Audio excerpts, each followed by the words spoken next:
ఆడపిల్లలకు కొంచెం ప్రోత్సాహం అందిస్తే చాలు దూసుకుపోతారు. అసాధ్యాలను సుసాధ్యం చేసి చూపిస్తారు. అందరి చేత శభాష్ అనిపించుకుంటారు. టేబుల్ టెన్నిస్ లో జాతీయ స్థాయిలో విజయాలు నమోదు చేస్తున్న నైనా జస్వాల్ పై ప్రత్యేక కథనం.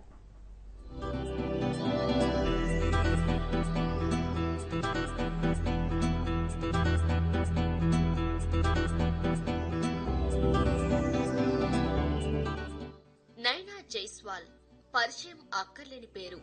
హైదరాబాద్ కాచిగూడకు చెందిన నైనా ఓవైపు చదువు, మరోవైపు జాతీయ స్థాయి క్రీడాకారిణిగా గుర్తింపు తెచ్చుకుంది.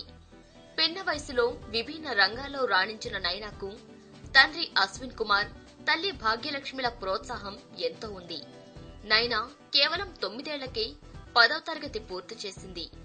10 ఏళ్లకు ఇంటర్, 14 ఏళ్లకు డిగ్రీ పాస్ అయి అందరి చేత శభాష్ అనిపించుకుంది. ఇక 15 ఏళ్లకే పీజీ చేయడంతో పాటు టేబుల్ టెన్నిస్ లో అద్భుతంగా రాణిస్తూ జాతీయ స్థాయిలో అనేక విజయాలు తన ఖాతాలో వేసుకుంది. స్ఫూర్తి నింపే ప్రసంగాలతో విద్యార్థులకు ప్రేరణగా నిలుస్తున్న నైనా ఇప్పటికే సెలబ్రిటీ లిస్టులో చేరిపోయింది. అందరిలో సమానమైన శక్తి సామర్థ్యాలు ఉన్నాయని, వాటికి పదును పెట్టి సాధన చేస్తే సమున్నత స్థాయికి చేరుకోవడం కష్టమేమీ కాదని చెబుతోంది. 15 years ఏజ్ లో నేను నా పీజీ ఫైనల్ ఇయర్ చేస్తున్నాను ఫ్రమ్ ఉస్మానియా యూనివర్సిటీ. ఇంకా టేబుల్ టెన్నిస్ లో నేను national champion, south Asian champion, ఇంకా నాకు వరల్డ్ లో 6th పొజిషన్ వచ్చింది అండర్ 12 కేటగిరీలో. ఇంకా నేను అంబిడెక్స్ట్రస్, నేను 2 చేతులతో రాయగలను. ఇంకా నేను పియానో ప్లే చేస్తాను, ఇంకా పాటలు పాడతాను. ఇంకా నాకు రామాయణ్ 108 మాన్కా కంఠస్థం ఉన్నాయి. ఇంకా మన హైదరాబాదీ బిర్యానీ కూడా నేను 25 minutes లో కుక్ చేస్తాను. సో ఫస్ట్ ఆఫ్ ఆల్ అందరికీ హ్యాపీ ఉమెన్స్ డే. బంగారు నాణ్యత అగ్నిలో తెలుస్తుంది, మనిషి మంచితనం కష్టంలో తెలుస్తుంది.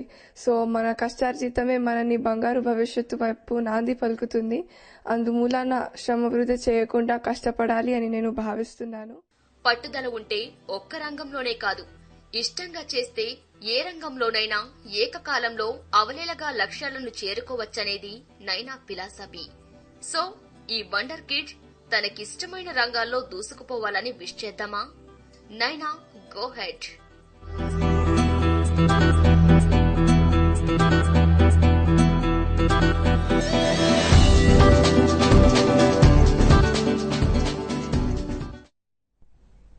ఇవి ఏబిఎన్ మైదాన్ విశేషాలు. Keep watching ABN Andhrajyothi. We reports you